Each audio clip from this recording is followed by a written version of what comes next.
Ya, Assalamualaikum warahmatullahi wabarakatuh.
Di bagian dalam itu ada P4, P3, Q2, dan Q1.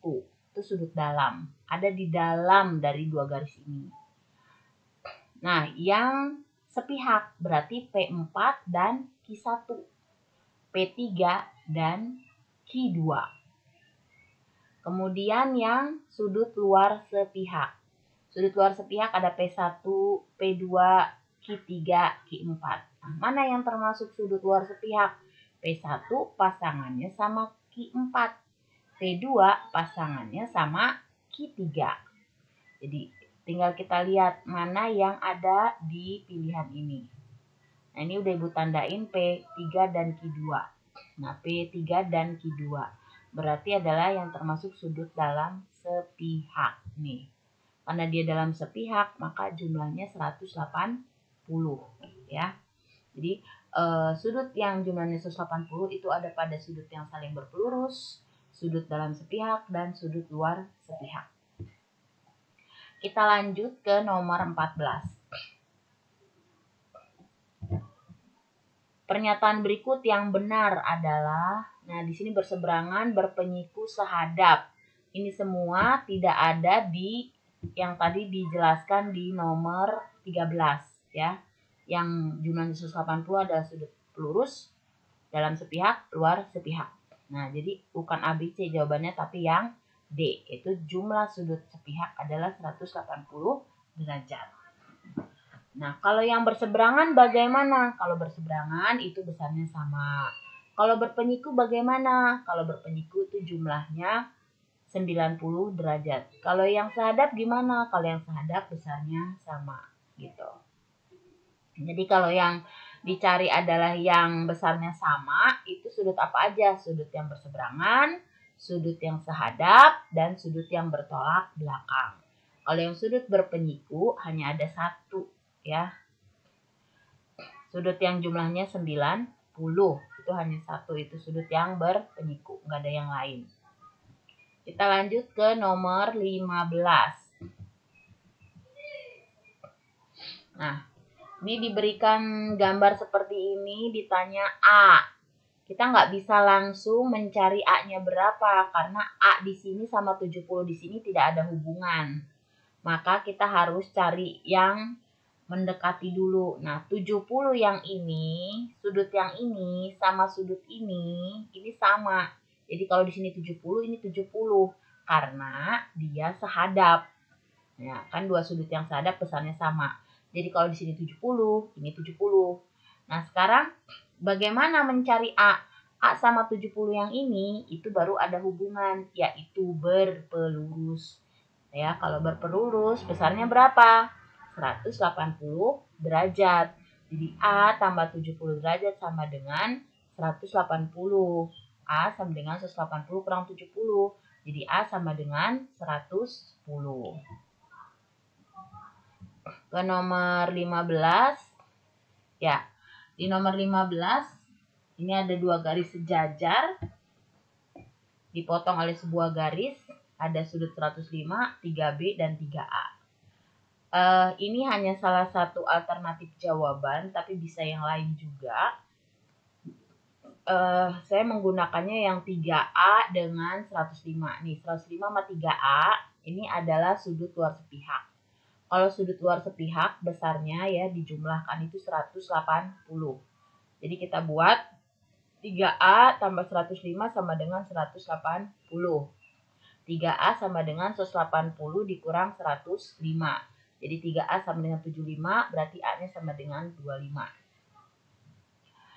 Kita juga bisa mencari yang B dengan cara 105 dan 3B ini adalah berpelurus. Tapi saya menggunakannya adalah 3A dengan 3B langsung. Ya, jadi bukan dengan yang 105 hubungannya, tapi dengan yang 3A. 3A sama 3B itu adalah sudut luar berseberangan. Kalau sudut luar berseberangan, maka besarnya sama. Jadi 3B sama dengan 3A. B-nya sama dengan A, B sama dengan 25. Kenapa? Karena tadi A-nya adalah 25. Jadi kita dapat B-nya 25, A-nya 25. Jadi A tambah B ya sama dengan 25 tambah 25 sama dengan 50. Kita lanjut ke nomor 17. Ini di gambarnya, ini sebenarnya gambarnya kurang sempurna. Di sini maksudnya AB dengan CD ini sejajar. Kemudian segitiga ABE dengan segitiga DCE ini sama ya. Nah, ditanya besar sudut CDE. Nah, CDE itu yang di sini. Nah, kalau di gambar ini berarti nih yang ada tanda buletan ini. Ini adalah sudut CDE. Nah, DCE berarti yang ini, sudut yang ini. Sudut yang ini sama dengan 60. Kenapa? Karena dengan yang ini itu termasuk sudut dalam berseberangan. Sudut dalam berseberangan besarnya sama. Maka DCE juga 60. Jadi CDE tambah DCE sama dengan 112. CDE itu yang ini. DCE itu yang ini. Jadi kalau yang ini ditambah yang ini sama dengan yang 112. Pakai apa? Pakai hubungan sudut luar segitiga.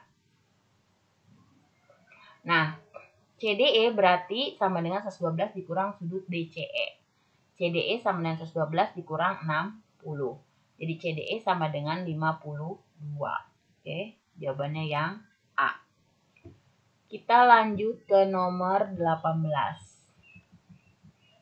Nah, 18 ada gambar seperti ini, ditanya nilai A. Nah, ini apa? Kita pakai garis bantu. Nah, ini garis ini kita perpanjang. Maka akan terbentuk segitiga ini. Nah, kenapa ini bisa 50? Karena ini sama ini itu merupakan sudut